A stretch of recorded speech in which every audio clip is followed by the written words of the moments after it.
Hi, my name is Samara Gorman. I'm here with the Canadian Irish Migration Preservation Network, and we're here in front of the Simon Fraser House today with Ryan Young. We're very excited for this interview. If you want to introduce yourself in a couple of words, I know you're an elected official, you're a professor, you're also dubbed as the the local municipal resident historian. So, a couple words. Sure, sure. So I grew up in this town since I was a kid. My dad got hired to be a teacher at John Abbott College in sociology, and he instilled in me the appreciation for history. So later on, I got hired to teach at John Abbott College, but more in a communications type program, making documentaries and stuff like that, Yeah. stuff that we're doing now. And I've always been interested in history, and I love this town, and I've tried to find out whatever I could about the history of the town. And I am on city council, so here and there, that's given me some privileged access to old archives and history about the town. But it's mainly just through reading whatever I can get my hands on, talking to people, and trying to make the history livable, Yeah. means something to people today. So I agree. I've traveled a lot, and there's nowhere quite like St. Anne's. Born and raised here, but I keep coming back here that's because it right. has a lot of heart. That's it. We're going to go inside. We're going to get a little tour of the house, but do you want to say just in a couple of words what's so special about this place and why do people keep returning to it? For sure. So the Simon Fraser House is the oldest house that we have in the town of Sainte-Anne-de-Bellevue. It's also the only building that has patrimonial status legally with the Quebec government. And that means that, anyone who owns this house can't even put a nail in the wall, Okay. can't dig in the ground around the property. And it's because, as I said, it's the oldest house still standing in Sainte-Anne-de-Bellevue. Back in that time, 1700s, 1800s, most houses were built of wood. And so most of those houses didn't survive for over 200 years. But because this house was built of stone, it has survived for over 200 years. And even there was a fire that happened just east of us and came up right close to the house, I think in the year 1900 or 1901. And then it got singed, but it didn't burn down. Okay. And then this bridge. I was about to ask the building of the bridge. Yeah, so the first bridge was in 1924.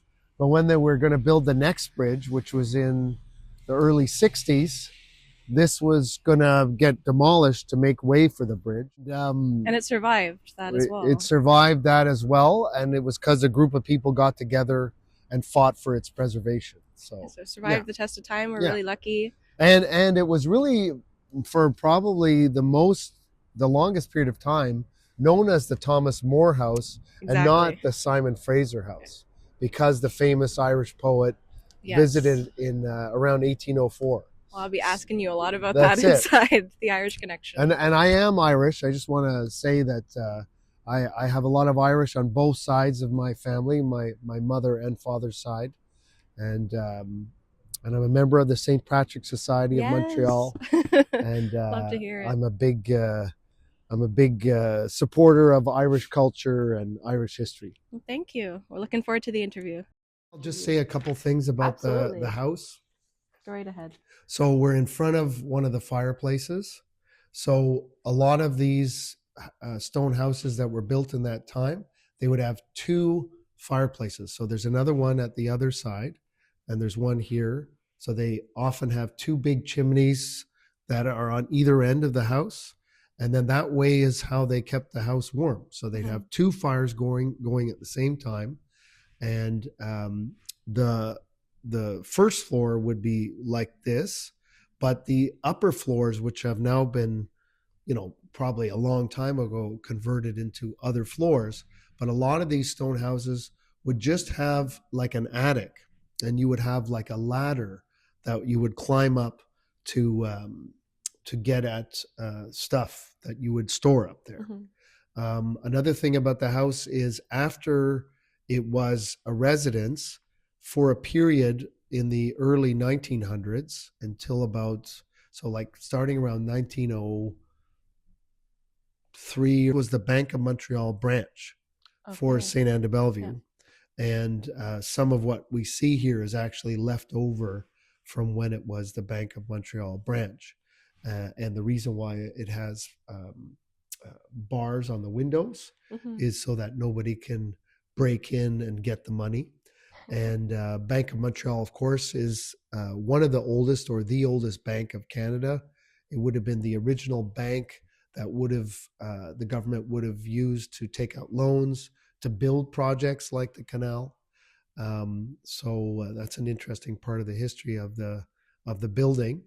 It's had so many lives. Thank you again My for pleasure. being here. My pleasure. I want to start the interview off with acknowledging the Indigenous history of the area. We know that Sainte-Anne-de-Bellevue is one of the oldest communities in the West Island of Montreal, but it was also an important region for many Indigenous peoples before being established by European settlers. So what do you believe about this place? We've already talked about the heart and why it's special. What do you believe about this place interested so many different groups and communities over so many centuries to keep coming back?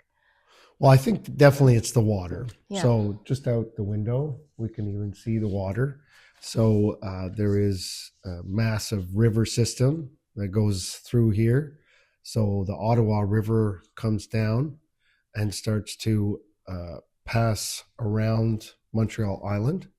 The St. Lawrence is also nearby as well, but it kind of meets up with where the Ottawa comes in down there, even though some of the St. Lawrence is also connecting before here, kind of on the other side of Ile Pro and Vaudreuil and so on, because there's a connection there around where Pancourt is and Dorion, which flows also further upriver from here.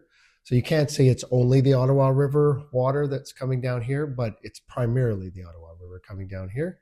And of course, there were rapids here. There still are rapids, but back in the time of when Europeans first arrived, the rapids were much more intense, and they were especially much more intense in the spring. And that meant that no matter what, if you were in a canoe or some other non-motorized boat craft, you had to get out and portage around here. So probably for thousands of years, people portaged around these rapids. And so they always had to get out of their boat and go ashore here.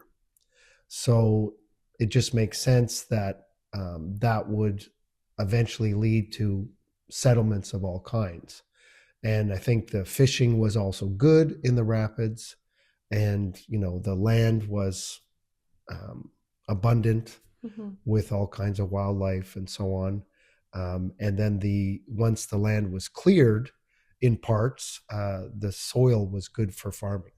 Wonderful. So definitely the proximity to the water was the big thing. I remember Ryan gives tours every now and again of the town, and I remember you telling me that the Indigenous name for this area was something about living waters. Refresh my memory about that. So there's two, you read what people write in history books, what the Indigenous people call things or say things, but then you go and speak to Indigenous people, and it's not always the same thing. But it's possible that a group of Indigenous people had a name for it way back when, but the link between them and who is Indigenous living in the area now has been broken, and there isn't the same continuity there. So it's hard to say, but they say the Algonquin name was, I'm not going to bother saying it, something like Teotihuacan or something like that, but it made, it meant here lies the last encampments. Okay. So the idea was for the voyageurs at that time, because this was the name that people were using during the fur trade, that this was the last place where there was kind of a settlement before you went into the bush or into the wilderness to do the fur trade, Okay. to trade for furs and hunt for furs and so on. So there's that. Then there's Skanawetsi, which is supposedly like the Mohawk name for the area, which is, I think, kind of like living waters or peaceful waters. And then there is Gawenotion, Mm-hmm. which just means the sharp point of the island. So that's Mohawk people around here, I think, in the indigenous Mohawk language, they would say that this was known as the tip of the island. Yeah. And of course, it was called Sainte-Anne-de-Bellevue at one time as well. So it makes sense. So that word, Gawenotion, means sharp point of the island or tip of the island. Okay. I still refer to it as that to my friends when they ask me where I live and how far the bus takes me. I say the tip of the island. That's it. That's all you got to know. That's it. So let's talk about the fur trade a bit. Yes. The construction of the canal, which we're right next to, offered greater access to the lakes, like you just mentioned. What impact did the growing presence of companies like Northwest Company and Hudson's Bay Company have on Sainte-Anne-de-Bellevue in particular? For sure. So if we go back to the time of the fur trade, obviously it's the first Europeans to come here this far up the river. It seems to be the French, from what we know. And that starts around the 1600s. And there's also religious missionaries that are coming here with the hopes of converting indigenous people to Catholicism, perhaps other Christian religions, but I think it's mostly all Catholicism. And they're coming in here in the 1600s, and they're further upriver.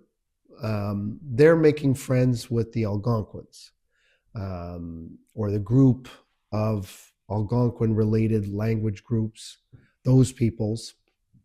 And Anishinaabe is the term they would use for themselves, perhaps. And that immediately puts them in a relationship with the Mohawk or the Ganegahaga, or what's also known as the Five Nations Confederacy. They're part of the Five Nations Confederacy, which is called the Haudenosaunee, that group, the Longhouse people.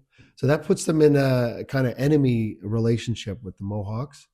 And the Mohawks are already sort of starting to control this area more and more, because this is where the Algonquin and the Mohawk peoples sort of bumped into each other. They both lived in this area, used this area, but Mohawks were primarily further south from here, and Algonquins were primarily further north from here. So in the 1600s, the French come here. They immediately have hostile relationships with the Mohawk. And, there's a fort that gets built not far from here in Centerville in the late 1600s. It gets burnt down by Mohawk. And then there's the Lachine Massacre, which happens in 1689. And that happens because of a group of rogue French settlers kill a bunch of Mohawks, and they kind of act as criminals outside of the French governments or the king's enterprise here, right? So these guys act on their own. They kill a bunch of Mohawks. Mohawks assume this is an aggression from the French king, and then that kind of gets worked out later on. But there is this massacre in 1689. So this all leads up to a peace, Le Grand Paix, in Montreal in 1700 or 1701. And then after that, it's a peaceful area, or it allows for more commercial type development, right? Okay. And so that's when the fur trade is happening at a larger scale around here. And this becomes a place where people settle. Now, not a lot of people, right? This is a small place When Thomas More comes here in 1804, there's like a total of maybe 50 houses around here, and that's it. And each house has a seigneury section of land, that starts at the water and goes up from there, and is a kind of long rectangular piece. Walls as well. And there would have been rock walls probably built between some of these areas. And so that's, and so the fur trade is always, commercial people who want to make money off the fur trade. And part of getting into the fur trade is they buy or they are granted pieces of land here. Mm-hmm. And then that allows them to have a house on the property, and they're mandated to grow a certain amount of food. And of course, some of that would go to the seigneur, right? Yeah. But they also, and some of this is illegal, right? Because the fur trade, there are all these laws that the French put into place about how and when you can do the fur trade. And so some people follow those rules, other people do it, kind of like on the black market or whatever. But over time, this becomes one of the key places in the fur trade, along with Lachine, mm-hmm. before you get to Montreal. So as canoes of Indigenous people and voyageurs come down the Ottawa River, before they get to Lachine and Montreal, they're going to pass through Sainte-Anne. So a lot of people, commercial minded guys, think, this is going to be a good spot to, get a bunch of quality furs before they get to the bigger market. For sure. And so they set up shop here. And this is why this building gets built. But this building gets built more as a residence for a guy who's going to retire from the fur trade, a guy named Peter Grant, mm-hmm. In this area, who is doing the typical fur trade further west from here, going all the way to what is now present-day Thunder Bay, Ontario, and even a little bit further than there. And he decides around this time that this house is built, 1799, around there, that he's going to retire. And he chooses Sainte-Anne-de-Bellevue as his place of retirement. Good choice. Yes. And there's a church here, right, yes. At the time, a church which you could see from this house, but you can no longer see because the bridges block your view. Mm-hmm. But the little chapel would have been visible from here. It was built in, I think, 1703 or around there, maybe a little bit after that. But the parish traces its history back to 1703. So he chooses Sainte-Anne-de-Bellevue to retire in. He also builds the Hudson's Bay House, which is another stone house built around a similar time, down the road from here. But that's like a fur trade warehouse. Okay. This is more of a residence, but maybe they also store furs in here at first. I don't know. Mm-hmm. But he has this house built, Peter Grant, and the other one, and he's friends with Simon Fraser. And Simon Fraser has another place either on the shores of what is now Senneville or maybe on the other side of Lake of Two Mountains, which is just up here, but his house burns down. And he's friends with Peter Grant, and he's like a business partner of Peter Grant. So Peter Grant says, well, you can buy this house from me. And so he buys it from him and he moves in. And then that guy lives here for his whole life, dies here.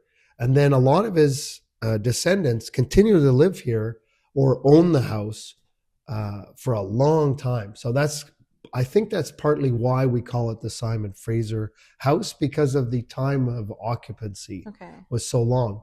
But from my understanding, Thomas More, when he visited it, Simon Fraser wasn't living here yet. Okay. But he was probably living in the area and maybe met Thomas More, and maybe they hung out in this house.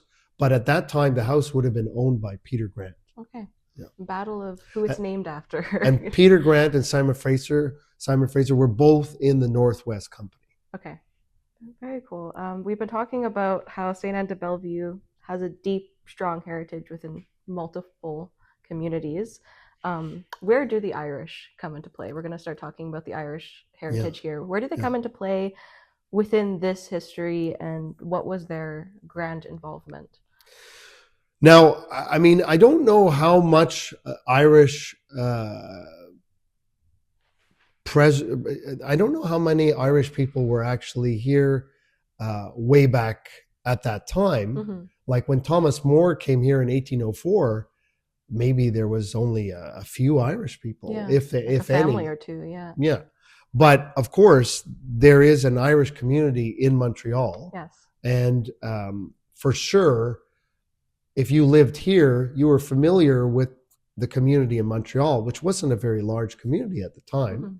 And but my understanding of when the Irish came to Canada is some of them came even with the French. Some of them may have worked in the military of France. And then, of course, they were definitely hired to work in the British military. And even when the Plains of Abraham battle happened, there would have been Irish regiments of those of the British Army that fought and won on the Battle of the Plains of Abraham, which then led to the creation of Canada, or at least at first British North America. And so people, like, my understanding is Simon Fraser, his father may have fought on the Battle of the Plains of Abraham. So the Irish community was more French with a few Scottish people here in the early period. But I think the Irish came to Montreal early on, and then they really came in big numbers after the middle 1800s, right? So as soon as the potato famine happens in Ireland, there's a bigger influx of Irish immigrants. And then, in the West Island, I think there is an Irish community as well. And so that built up over time. Now, the other thing is Irish were often working class, and they often did work, hard labor. So the canal here, when that was dug back in the mid 1800s, there would have been a lot of Irish that were involved in probably digging the canal, along with Mohawks from Ganawage. And then, when the bridges were built, the first bridges, the first train track, the first railroad came in around the same time as the canal was done in the mid 1800s. And I imagine there were a lot of Irish there as well. So, but there's, the main Irish connection to St. Anne is Thomas More, funny enough. But I'm sure there were other Irish people that lived here, and people knew these people. And of course, then there were also in Quebec, right, all these Irish orphans, right, that ended up getting adopted by French families.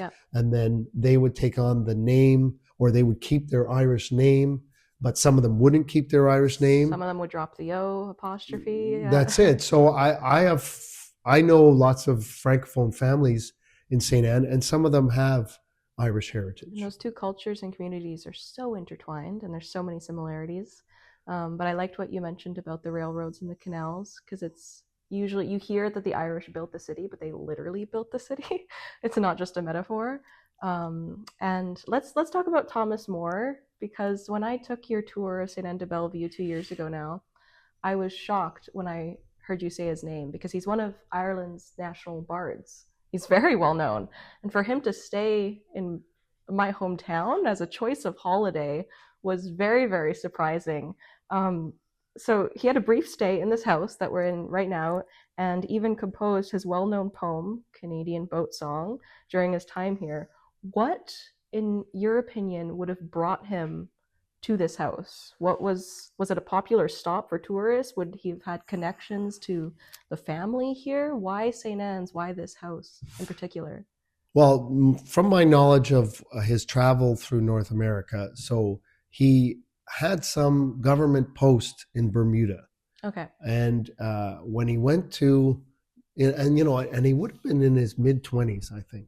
So he's not that old at this time. He's young and adventurous, and he's not that famous yet. Okay. He's famous, but it's later on that he becomes even more famous. But of course, he by getting that government post in Bermuda, he obviously is in the established, not necessarily upper classes, but obviously the guy has connections. And so he does that post, and apparently it bores him out of his mind. And he decides, I want to visit North America. Mm-hmm. And, in the 1804, that's when he visits North America. If you go back to that time period, I mean, it's a completely different place, right? Indigenous people still are there's still a lot of Indigenous people. They're living their traditional cultures. Fur traders interacting with Indigenous people have to be fluent in Indigenous languages. And there's a lot of war, right? It's not necessarily a safe place to travel through.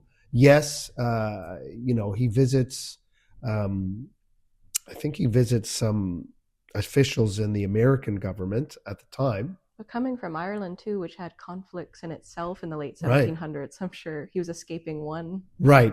Yeah. And one place to get to another. That's it. And I'm sure, the open spaces in North America, where you could just, ride in a canoe and not see another person for quite a long time sometimes, right? Yeah. But slavery is happening in 1804, so it's still very common in the U.S.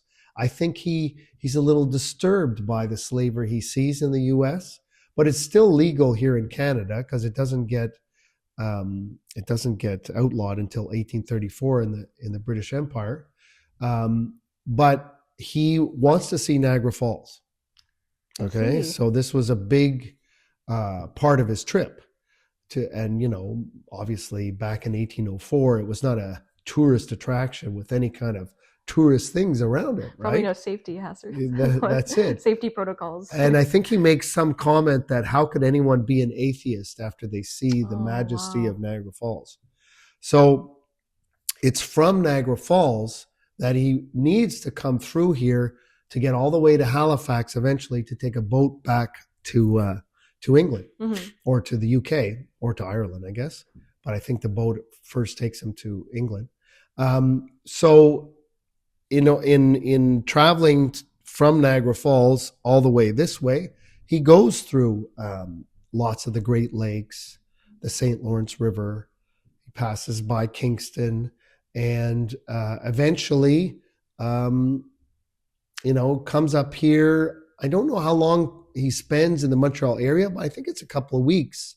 And I think it's only like one night that he stays here. Okay. But enough to inspire yes. a whole lot. And he is inspired by the Voyageur canoe experience because I think he rides in a Voyageur canoe, a multiple person canoe, where they sing songs to keep themselves motivated to keep paddling, keep sanity. and he steals like the very beginning of the Canadian boat song from their kind of song, but then he makes up his own. And so you see in the Canadian boat song, he says, "We'll sing at St. Anne's our parting hymn," which relates to the fact that this was the last place voyageurs or coureurs de bois would go before they go into the bush to get like do their last mass, go to confession. St. Anne is considered the saint that is the patron saint of voyageurs and sailors. So it's really important to go to a church named after her. And back then there was this painting that hung in the church that a lot of voyageurs believed had this magical power to bestow good luck on them before they, went off on their somewhat dangerous treacherous journeys, And then later on, he also says, "Saint of this green isle, hear our prayers. O grant us cool heavens and favoring airs." But before that, he also says, Ottawa's tide, this trembling moon. So Ottawa refers to the Ottawa River. And when they say tide, what they mean is just the action of the waters and the fact that, the rapids could be intense like a tide. Of course. So, and this boat song, it's written in the voice of the boatmen, almost, I would argue. Yeah. And their job is to travel down river. How would you describe the life and work of these boatmen specifically in St. Anne's, and how would Thomas More would have been acquainted with them so quickly, and what do you think kind of inspired him during this stay to write this poem? Do you think any of the language, the sense of community, reminded him of Ireland at all? And are there's of course similarities, but in the hospitality perchance, but there must have been something there. For sure. I imagine, there were similarities with Ireland. But, the life of voyageurs and coureurs de bois was something so different from what Europeans knew.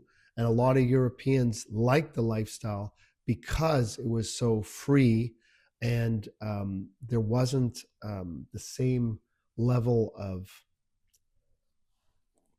control and trying to keep up social acceptance.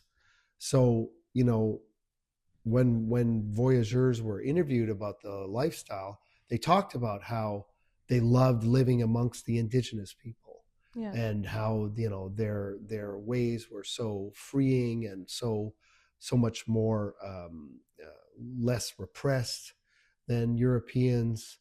Obviously, a lot of voyageurs had indigenous wives.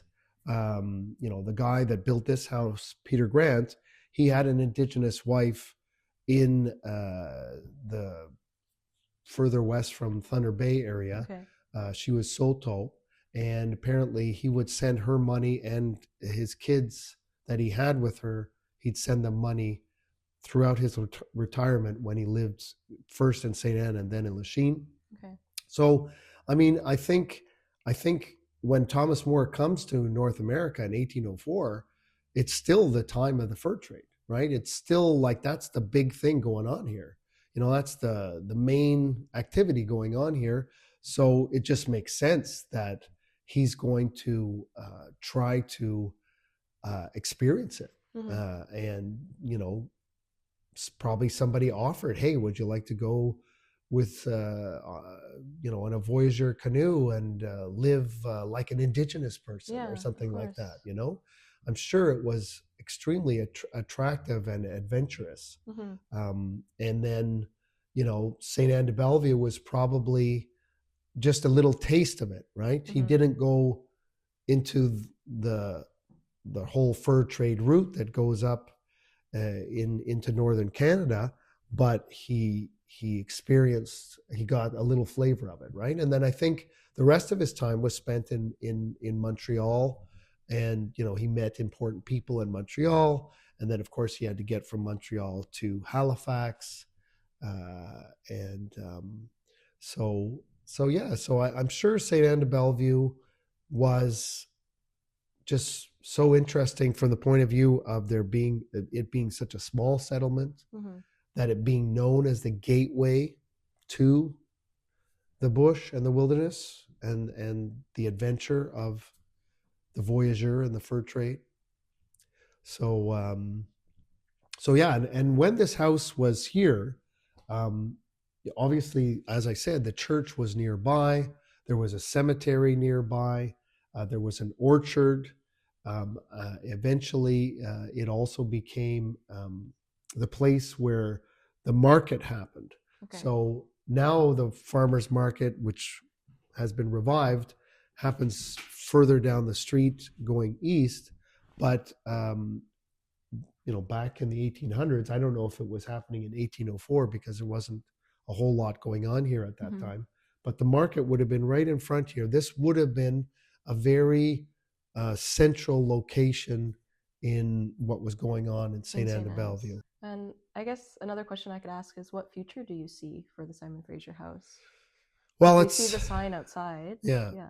It's a difficult building to deal with. I think partly because it's a beautiful old building beside an ugly industrial bridge. You know, so it doesn't lend itself easily to becoming, I don't know, a bed and breakfast or an inn, although a lot of people have thought that would be a good fit for it.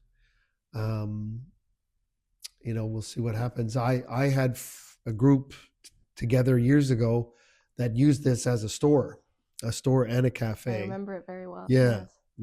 And that eventually died, not because it didn't work here, but because of debts that have been accumulated at the former location. Okay. You know, and but the current owner would like to see it turned into something. I think he wanted to get the Ministry of Culture to allow him to turn it into a duplex. Okay. But there's so many restrictions because of it's a heritage house. Okay. Well, only the future will tell. Exactly. But it's the heart of St. Anne's for sure. So to conclude the interview, Ryan, I thought to pay homage to the poet Thomas Moore, and seeing as we're both from Irish heritage, we both have Irish roots, that we could recite the poem together. For sure. So this is a Canadian boat song written by Thomas Moore, inspired by Sainte-Anne-de-Bellevue, and we're here in the Simon Fraser House. Faintly as tolls the evening chime, our voices keep tune and our oars keep time. Soon as the woods on shore look dim, we'll sing at St. Anne's our parting hymn. Row, brothers, row, the stream runs fast, the rapids are near, and the daylight's past. Why should we yet our sail unfurl? There's not a breath the blue wave to curl. But when the wind blows off the shore, oh, sweetly will rest our weary oar. Blow, breezes blow, the stream runs fast, the rapids are near, and the daylight's past. Ottawa's tide, this trembling moon, shall see us float over thy surges soon. Saint of this green isle, hear our prayers. Oh, grant us cool heavens and favoring airs. Blow, breezes blow, the stream runs fast, the rapids are near, and the daylight's past.